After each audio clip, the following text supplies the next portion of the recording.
ମୁଁ ଟିକେ ସବୁବେଳେ ସବୁ କଥାରେ ଚାଣକ୍ୟ ନୀତି ଏ ଚାଣକ୍ୟ ୟା କହିଥିଲେ ଚାଣକ୍ୟ ତା କହିଥିଲେ ଏମିତି କୁହେ। ତ ମୋ ଗାର୍ଲଫ୍ରେଣ୍ଡ ମୋର ସବୁବେଳେ ଖାଇବାକୁ ଯାଉ ହେଲା କି। ତ ସିଏ 2-3 ଦିନ ଲକ୍ଷ୍ୟ କଲା 2-3 ଦିନ ପଇସା ଦେଲା ଲଗାତାର।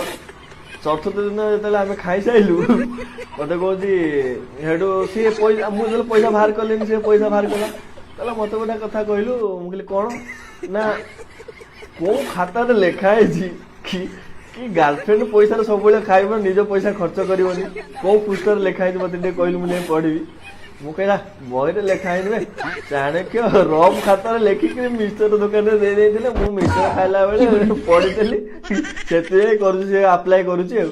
ନା ତୋ କଥା ଶୁଣିକିରି ମୋ ମନ କଣ ହଉଛି ଜାଣିଛୁ। ମୁଁ କହିଲି କଣ ନା ଗୋଟାଏ ଗୋଡ଼ ତୋ ତଣ୍ଟିରେ ଆଉ ଗୋଟାଏ ଗୋଡ଼ ତ ଘଣ୍ଟିରେ। ମୁଁ କହିଲି ମୁଁ ଦଉଛି ପଇସା ରଖ ତୁ ମୋ ଘଣ୍ଟି ଉପରେ ଗୋଡ଼ ପକାନା ଯାହା କରୁଛୁ କର।